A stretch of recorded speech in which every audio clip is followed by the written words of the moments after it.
There's some dissent in the ranks. How can you have the Leafs at 3? The Leafs have a 6-game winning streak. The Islanders don't. They've won 3 in a row. Can you do this?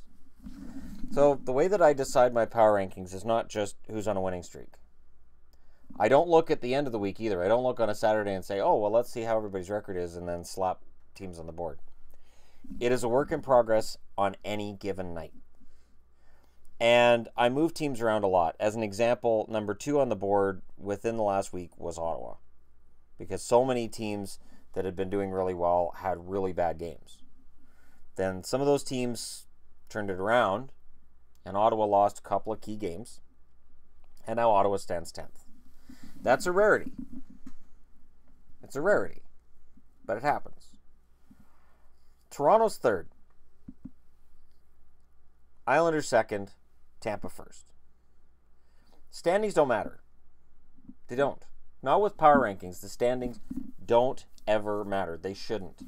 There are times where I've watched on TSN or Sportsnet or one of these guys where a team will be on a hot streak, winning 4 or 5 games, and they say, yeah, but we could move them up, but they're just going to lose next week. And they have this kind of attitude. It's like, wait, what?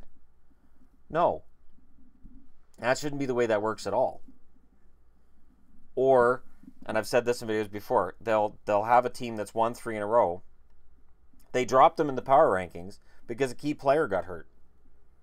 And they go, oh, well, so-and-so's hurt, so therefore we have to drop them in the rankings because that guy got hurt.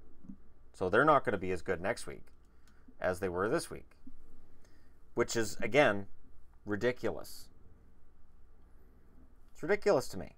Go based on their records and go based on strength of schedule. For instance, Tampa beats number 8 ranked Columbus in a shootout, which means I treat that as a tie. Shootouts are treated as ties by me. I don't see them as wins. You don't have shootouts in the playoffs. Shootouts aren't hockey. It's a skills competition, so I don't count that as part of, oh, this team's great. Only won 3 in shootouts. If a team has a 4-game winning streak and they're all shootouts, they won't move up in the power rankings. They only move up if teams ahead of them are losing. So I treat them as ties. In their next game, well, that was the start of the LA, San Jose, Anaheim. I mean, this road trip through California was spectacular for Tampa. 5-1, 5-2, 2-1. Spectacular. Then they're versus Dallas, so they're home against Dallas. They win 6-1. And that's where I'm like, man, these guys need a rating that's higher than first. They lose last night at home against the Islanders, 5-3, which is why the Islanders moved up to 2. The Islanders coming into last night's game were, I think, 4th or 5th. Then you look over at the Islanders' record over the last 6 games. I'm just looking at the last 6 games to equal it with what the Leafs have done. They beat the 25th ranked Columbus or Colorado 6-4. They lose at home against the Oilers in overtime 2-1. They lose at Dallas 5-0, which was just abysmal. But then they beat St. Louis 5-2, Carolina 6-4, and Tampa 5-3. St. Louis is the number 6 ranked team right now. At the time they beat St. Louis, I believe St. Louis was 4th ranked. Islanders were 5th, and the Islanders, I just switched them with St. Louis based on that result. Carolina, low rank right now. They were a higher rank at the time of the game. Tampa, number 1. So let's look at the Toronto winning streak. They beat Vegas in a shootout. Now, the weird part is they had a big lead on Vegas after the first, and it looked like it was going to be a laughter. Legacy didn't look good. Vegas defensemen were just diving in front of pucks so that Legacy wouldn't have to make a save because they didn't trust him to do it. And yet, they didn't win.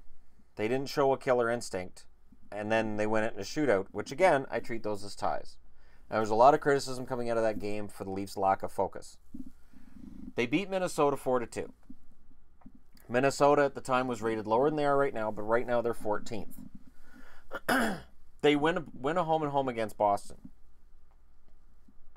Boston not playing particularly well. They win in overtime 3-2, and then they win at Boston 4-1. And it's that game and games before it that just make me say Tuukka Rask isn't Tuukka Rask anymore. Boston's rated 22nd right now, and they've been lower. They've been lower. They beat New Jersey 1-0 in overtime. New Jersey's ranked 11th right now. I believe at the time of that game, they were ranked 7th. I want to say 7th. And then last night, famously, they beat Montreal 6-0. And I'm sure the Leafs fans are looking at this going, we're playing great. Right. And Montreal's crap. Montreal is hot garbage right now. It's a tire fire. So when I look at strength of competition over the last week, like let's just cut it off at the last 3 games. Anaheim and Dallas, their wins, 21st and 23rd. But the Tampa Bay Lightning are already number 1, so I'm not going to move them up or down based on wins. They lose last night against the Islanders, which moves the Islanders up. Doesn't move Tampa down because they were coming off of a 5-game winning streak, 4 of which I'm going to count. The 5th was a shootout win. The Islanders have won 3 in a row against teams ranked 6th, 24th, and 1st on this board.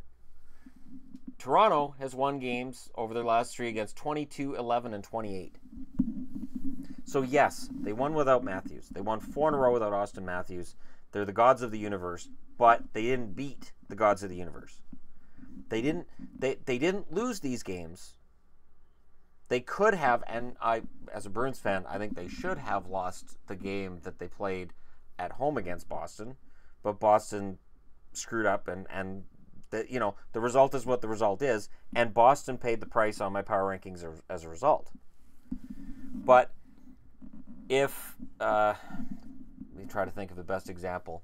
Okay, tonight Florida's playing Anaheim. Florida's ranked 29th, Anaheim's 21st. If Anaheim beats Florida, they move up past Vancouver to 20th. That's about it.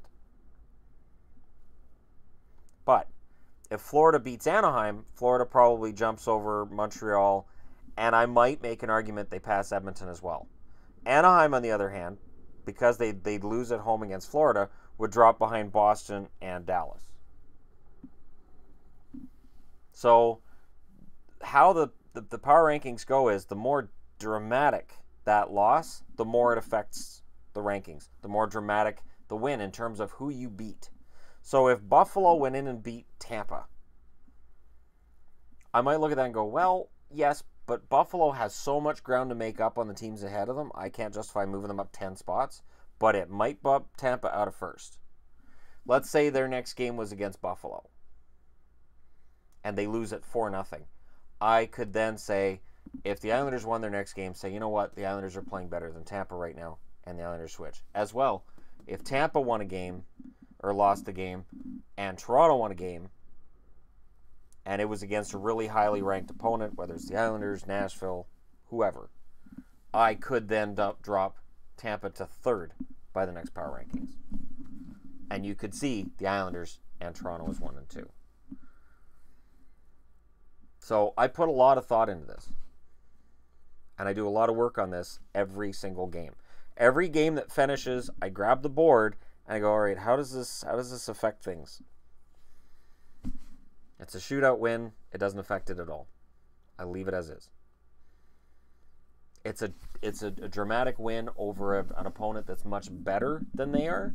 That's a big move. It's a dramatic win over a team that they should have beat easily. Oh, it's a blowout win over a team that sucks? So, wins, I don't treat them all equally. I don't think that losses necessarily mean that a team is playing really poorly either. Because again, strength of schedule. Who are they beating? How are they beating them? When they lose, what kind of losses are they? That's why the rankings are where they are.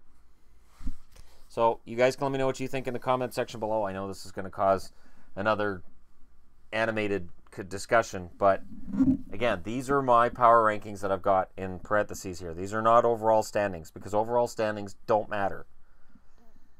I know that's weird, but they don't matter.